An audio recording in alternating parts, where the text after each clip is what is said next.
नमस्कार दोस्तों, good evening, Radhe Radhe, जय श्री कृष्णा, सत श्री अकाल, जय भीम। सभी दोस्तों से मैं यही अपेक्षा करता हूं कि आप स्वस्थ होंगे। इस कोरोना काल की महामारी में आप बिल्कुल स्वस्थ होंगे, घर पे रहेंगे तो स्वस्थ ही रहेंगे।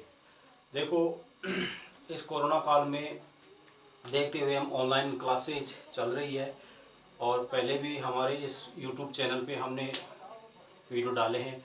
अब आज हम स्वरों का अध्ययन करेंगे, देखते हैं स्वर क्या होते हैं। हमारा आज का अध्याय रहेगा स्वर। सर्वप्रथम देखा जाए तो स्वर कहते किसे हैं, स्वर किसे कहते हैं। तो देखो, स्वर ऐसी ध्वनियां होती है जो स्वतंत्र रूप से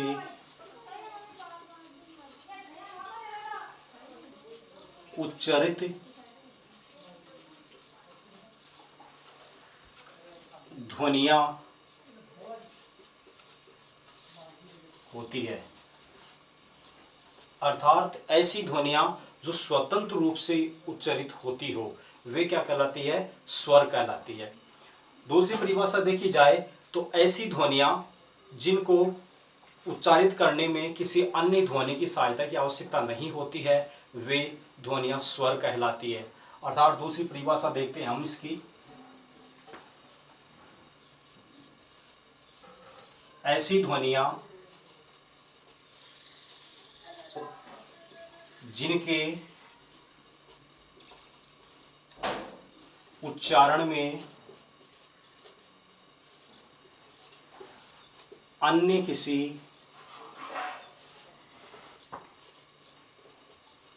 ध्वनि की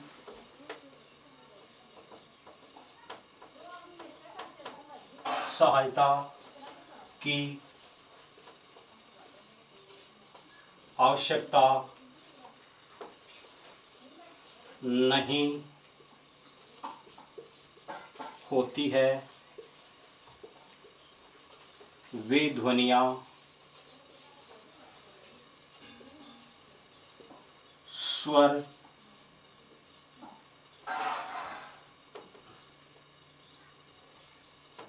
स्वर ध्वनियां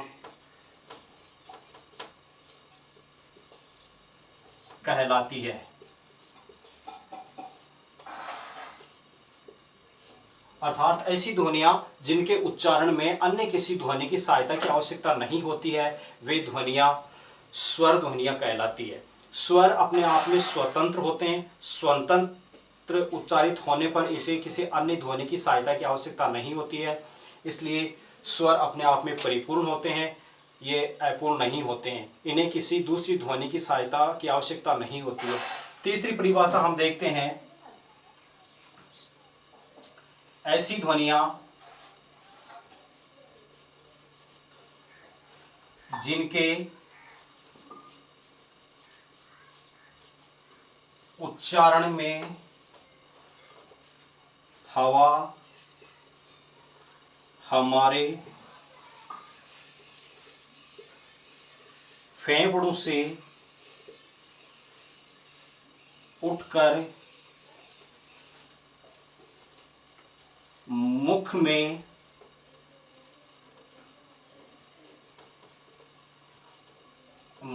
आकर बिना किसी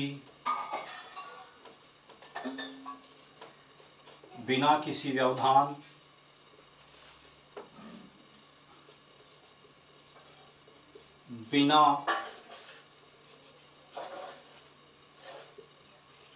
बिना संघर्ष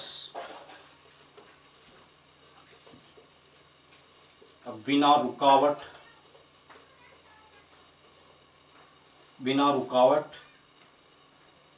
या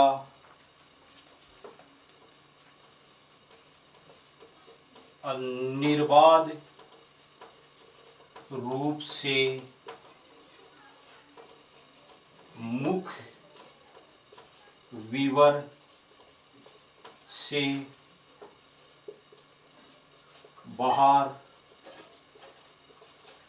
निकल जाती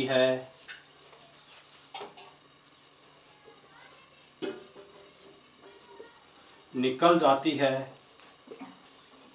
स्वर ध्वनियां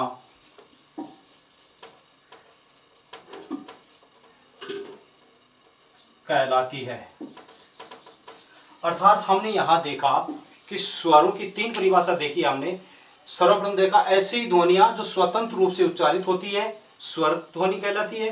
दूसरी परिभाषा है कि ऐसी ध्वनियां जिनके उच्चारण में अन्य किसी ध्वनि की सहायता की आवश्यकता नहीं होती है, स्वर कहलाते हैं। तीसरी परिभाषा हम देख रहे हैं कि ऐसी ध्वनियां जिनके उच्चारण में फेफड़ों से उठी हुई श्वास वायु बिना किसी रुकावट के, बिना किसी घर्षण के, बिना किसी व्यवधान के निर्बाध रूप से मुख विवर से बाहर निकल जाती है, स्वर ध्वनियां कहलाती है।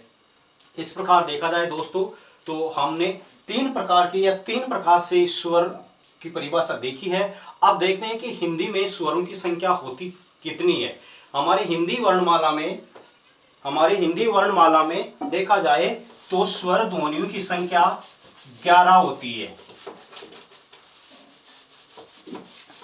देखा जाए तो हिंदी वर्णमाला में स्वर ध्वनियों की संख्या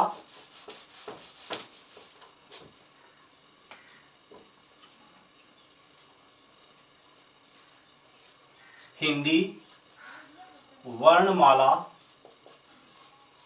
में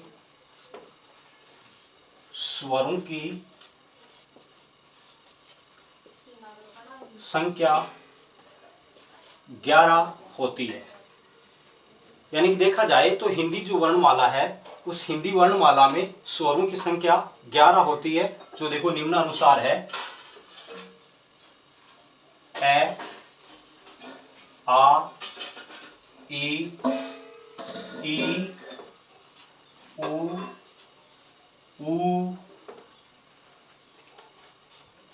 री, ए, आई, ओ, औ। इस प्रकार देखा जाए तो हमारी हिंदी वर्णमाला में स्वरों की कुल संख्या 11 होती है, जिनमें ए, आ, ई, उ, री, ए, आई, ओ, औ। अब देखो मित्रों, हम शुरू से देखते आ रहे हैं, पढ़ते आ रहे हैं कि अंत में इनसे आगे दो ध्वनियां और होती है जिनको ए है और अह कहा जाता है, जिनमें देखा जाए कि एक में अनुस्वार है जो ऊपर लगा होता है, एक में क्या है, विसर्ग है जो कि सामने लगी हुई होती है। अब देखो दोस्तों, एक मैं बड़ी रोचक बात बताने वाला हूं आपको कि देखा जाए तो हमारी जो ये दो ध्वनियां हैं, ये दो ध्वनियां हैं जिनको क्या कहा जाता है, अयोगवाह,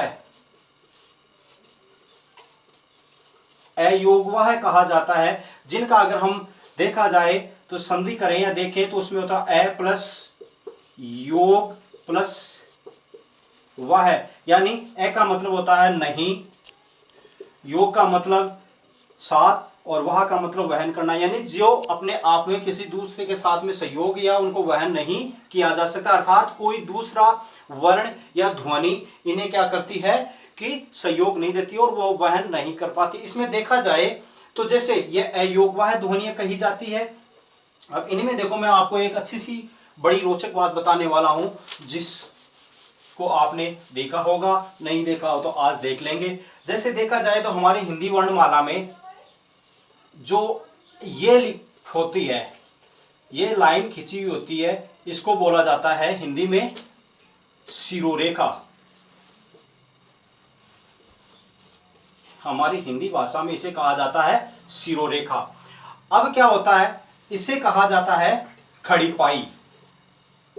क्या कहा जाता है, खड़ी पाई। अब देखो मित्रों, इसमें ऐसा है कि जो बार हम बात कर रहे थे, जो अनुस्वार हमेशा शिरोरेखा के ऊपर लगता है एवं ये केवल स्वरों के ही लगता है, अन्य किसी वर्ण के नहीं लगता है। यानी कि जो अनुस्वार है इसको क्या नाम देंगे हम? अनुस्वार। अनुस्वार हमेशा 11 स्वरों के ही लगती है, अन्य किसी ध्वनि के नहीं लगाया जा सकता। इसलिए कहा जाए तो अनुस्वार 11 ध्वनियों के ही लगती है। अब देखा जाए एक ऊपर लग गया, अब देखो सामने देखा जाए तो जो ये सामने लिखी हुई होती है अनुस्वार, इसको क्या कहा जाता है?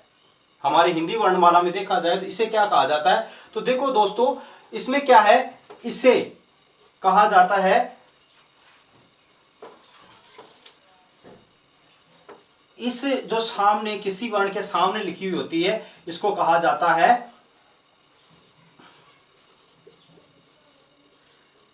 पंचमाक्षर चिन्ह।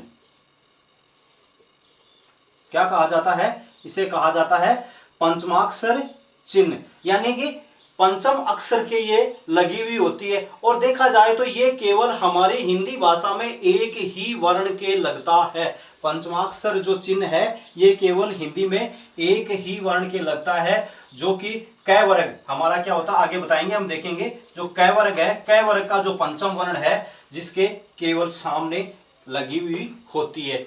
अब एक बात हम और देखते हैं इसमें कि जैसे देखा जाए तो इसको उच्चारित करने में क्या कहा जाता है। अब हमारी हिंदी भाषा में देखा जाए तो इसी प्रकार की 3 ध्वनियां होती है।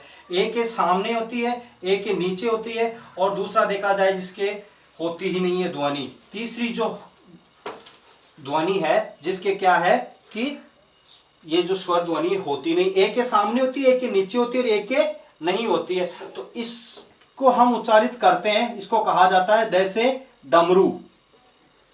ये जो है ध्वनि इसको कहा जाता है जैसे रोड या फिर जैसे सड़क, अर्थात ड़ के उच्चारण में इसका प्रयोग किया जाता है। किसके? अड़ के उच्चारण में इसको प्रयोग में किया जाता है। अब इसको ड के उच्चारण में किया जाता है प्रयोग, इसमें अड़ को उच्चारण में किया जाता है। अब इसको क्या किया जाता है? इसको देखो मित्रों, हमारा जो पंचमाक्षर है, कै वर्ग का जो पंचम वर्ण है, इसको क्या कहा जाता है? ङ के नाम से पुकारा जाता है।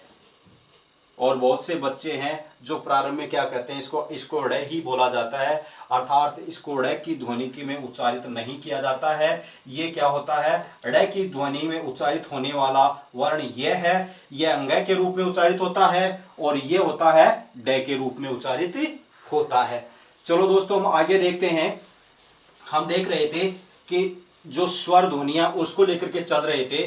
तो जो पाई या जो शिरोरेखा होती है, शिरोरेखा के ऊपर अगर हम अनुस्वार लगाएंगे वो 11 अक्षरों के लगती, 11 वर्णों के लगती है, जिनमें कहा जाए तो कौन से आते हैं? हमारे पूरे स्वर आते हैं, व्यंजनों की नहीं लगती है। सामने लगाते हैं खड़ी पाई या वर्ण के तो वो आते हैं पंचमाक्षर। अब देखा जाए तो जो नीचे लगती है कि नहीं, किसी वर्ण के नीचे, अगर किसी वर्ण के नीचे अनुस्वार लिखी हुई होती है या दिखती है तो इसको क्या नाम दिया जाता है? इसको दोस्तों नाम दिया जाता है ताड़नजात चिन्ह।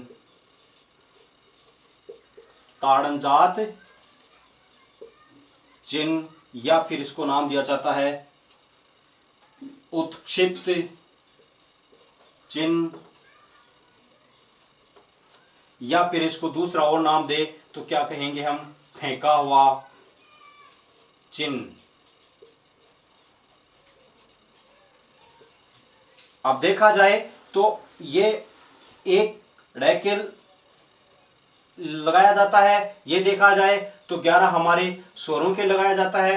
अब ये ताड़नजात चिन्ह या उत्क्षिप्त या फेंका हुआ जो चिन्ह है ये केवल 2 ही वर्णों में लिखा जाता है, 2 ही वर्णों के लगता है, जिसको कहा जाता है ड और अढ, यानी कि इन दोनों को ताड़नजात वर्ण कहा जाता है।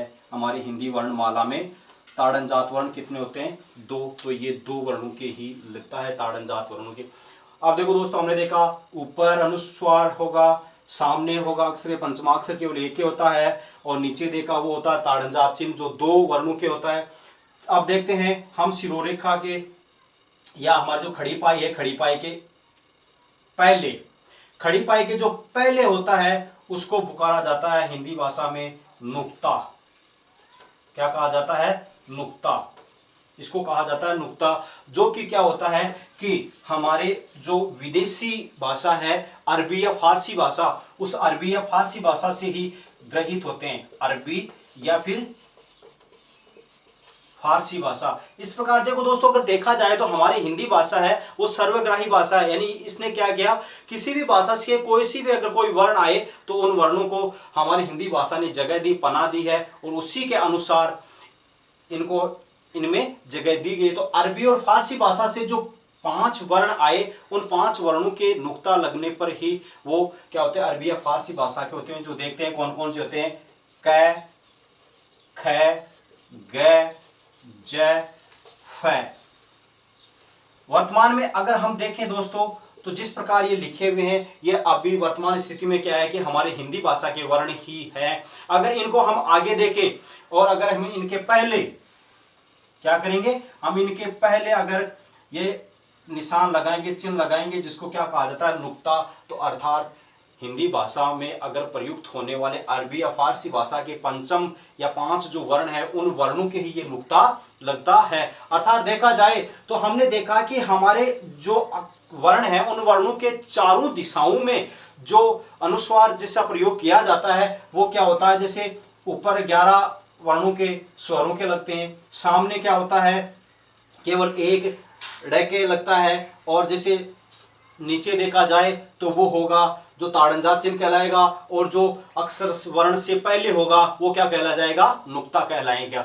इस प्रकार हमने देखा कि हमारी हिंदी भाषा में जो अनुस्वार या जो नुक्ता या वर्ण होते हैं वो देखे हमने। अब देखो आगे देखते हैं हम,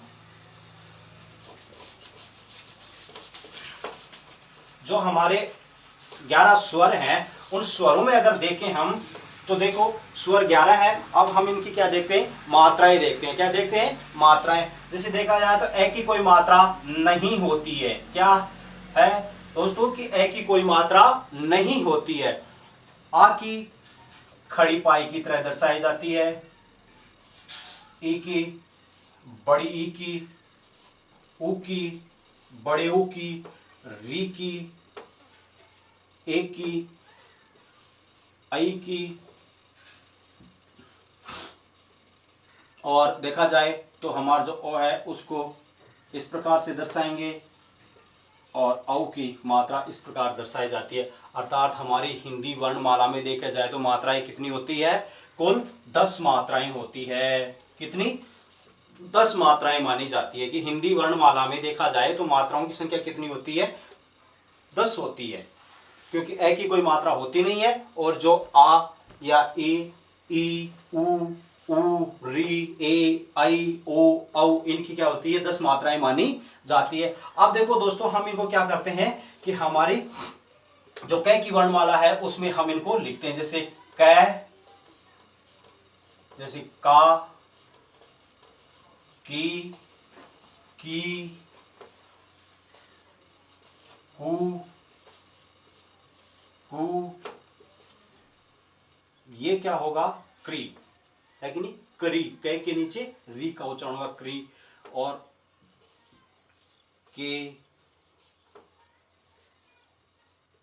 कई, को, कौ। इस प्रकार क्या है कि हमारी हिंदी वर्णमाला है उसमें इनका प्रयोग किया, इनमें इनकी मात्राओं का प्रयोग किया जाता है।